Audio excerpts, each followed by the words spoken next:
নমস্কার বন্ধুরা, আমার ইউ অ্যান্ড মি চ্যানেলে আপনাদের স্বাগত। আজকে আমি বানাতে চলেছি ডিম ভাপা।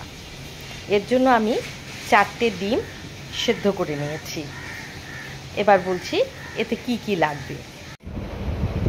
নমস্কার বন্ধুরা, এবার আমি ভাপাটা বানানোর জন্য দুটো মাঝারি সাইজের পেঁয়াজ কুচি নিয়েছি, এক টুকরো আদা কুচি নিয়েছি, কয়েকটা কাঁচা লঙ্কা নিয়েছি। কাঁচা লঙ্কাটা আপনারা আপনাদের স্বাদ অনুসারে দেবেন। আমি একটু ঝালটা বেশি খাই, তাই একটু বেশি দিলাম। তার সাথে দিয়েছি 3 টুকরো রসুন কুচি, আর দিলাম আমি সর্ষে বাটা।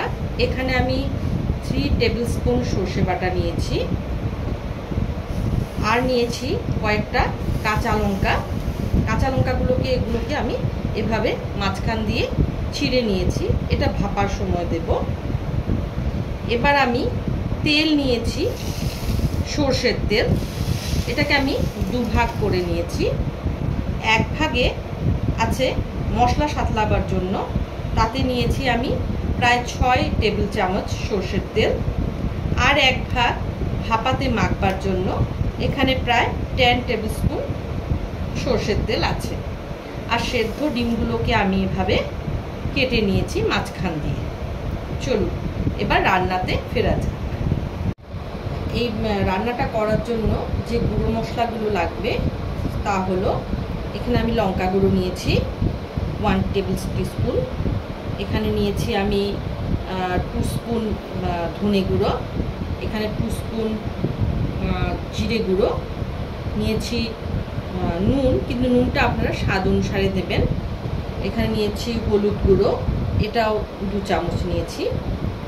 এবার আমি মশলাগুলোকে গ্রাইন্ডারের মধ্যে আমি পেস্ট করে নেব। এই যে লঙ্কা, আদা আর রসুন কুচি।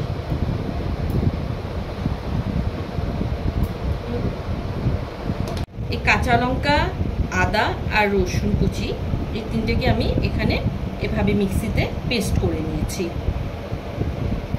মশলাটাকে সাতলানোর জন্য প্রথমে এতে দিয়ে দিলাম সর্ষের তেল। এখানে প্রায় 6 চামচ মতো সর্ষের তেল আছে। আর রান্নাটা করার সময় কোনো জলের ব্যবহার করবেন না।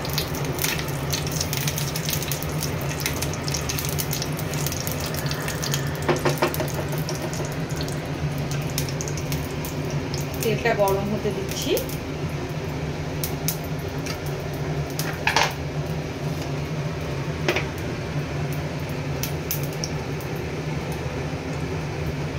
তেলটা গরম হয়ে গেছে, এখন দিয়ে দিলাম কুচনো পেঁয়াজগুলো।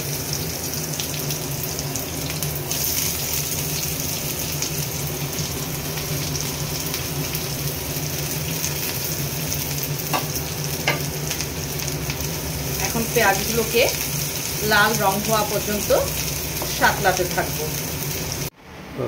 বন্ধুরা, এবার সর্ষের তেল 10 চামচের মতো সর্ষের তেল আমি এটার মধ্যে ঢেলে দিলাম, এই টিফিন বাটিটার মধ্যে। এভাবে একটু মেখে নেব। তার মধ্যে এই সর্ষে বাটাটা দিয়ে দিলাম।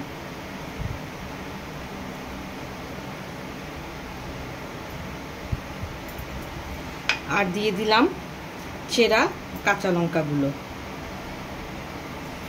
এবার এই সাতলানো মশলাটা আমি এর মধ্যে ঢেলে দিচ্ছি।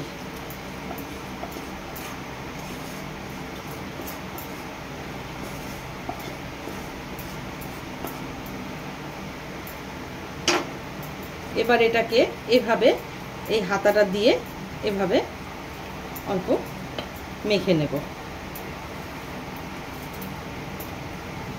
এই সময় যদি চান আপনারা একটু লবণটা চেখে দেখতে পারেন, লবণটা ঠিকঠাক আছে কিনা আপনারা একটু দেখে নেবেন। যদি সামান্য লবণ অ্যাড করতে হয় তাহলে করে নেবেন এই সময়।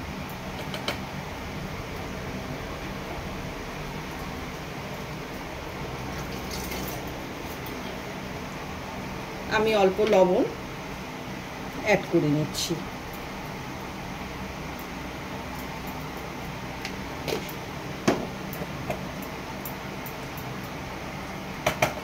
এবার এই সেদ্ধ করা ডিমগুলো আমি এর মধ্যে দিয়ে দেব। আমার এখানে 8 টুকরো ডিম আছে।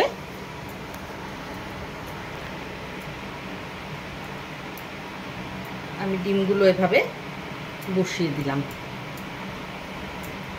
ডিমের সংখ্যা যদি বেশি হয় তাহলে আর আপনারা বেশি একটু বড় টিফিন বক্স নেবেন, আর যদি কম হয় তাহলে একটু কম নেবেন, কোনো অসুবিধা নেই। এভাবে আমি এগুলোকে একটু উল্টিয়ে দিচ্ছি, যাতে মশলাগুলো এর মধ্যে পুরোপুরি ভালোভাবে ঢুকতে পারে।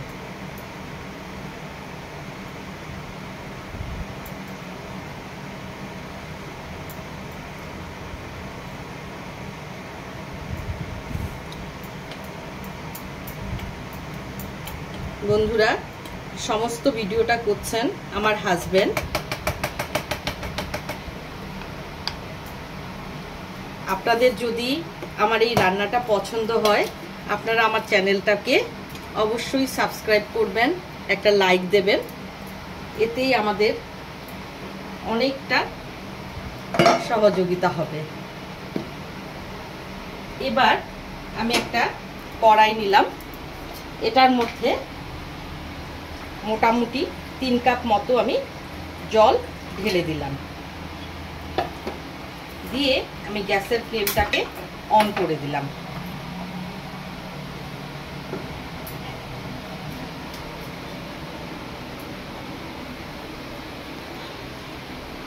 অন করে এর মধ্যে আমি টিফিন বক্সটা বসিয়ে দিলাম।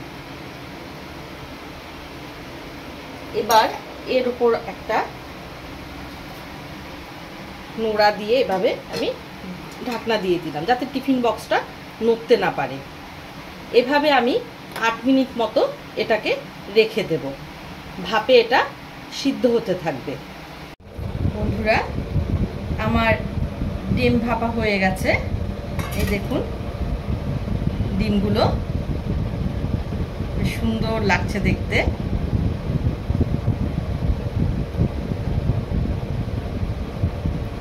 যদি ভালো লেগে থাকে আপনারাও বানাবেন। এটা আপনারা গরম ভাত কিংবা রুটির সাথে পরিবেশন করতে পারবেন, খুব ভালো লাগে খেতে। নমস্কার, বাই বাই। আর পেঁয়াজ কুচি মোটামুটি লাল হয়ে এসছে। এখন এর মধ্যে আমি দিয়ে দেব কাঁচা লঙ্কা, আদা আর রসুনের পেস্টটা দিয়ে আমি এটাকে সাঁতলাতে থাকবো, যাতে কাঁচা গন্ধটা চলে যায়।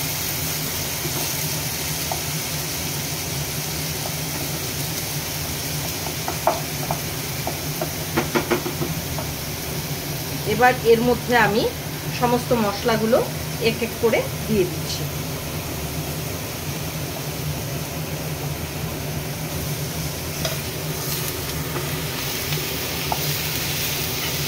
নুনও দেওয়া হয়ে গেছে এর মধ্যে, তাহলে পেঁয়াজটা অল্প নরম হয়ে আসবে।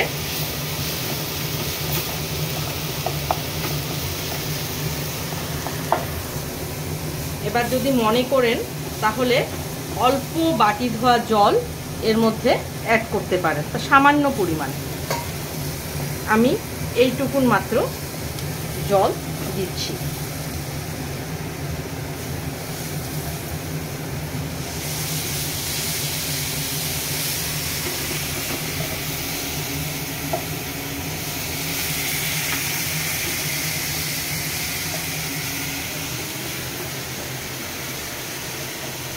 এখন গ্যাস আমার পুরো ফ্লেমেই আছে।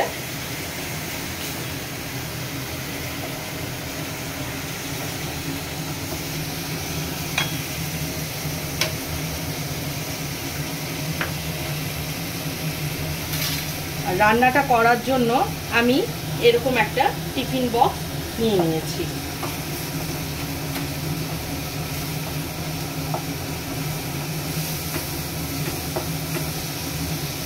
বন্ধুরা, আমার মশলাটা প্রায় সাতলানো হয়ে গেছে।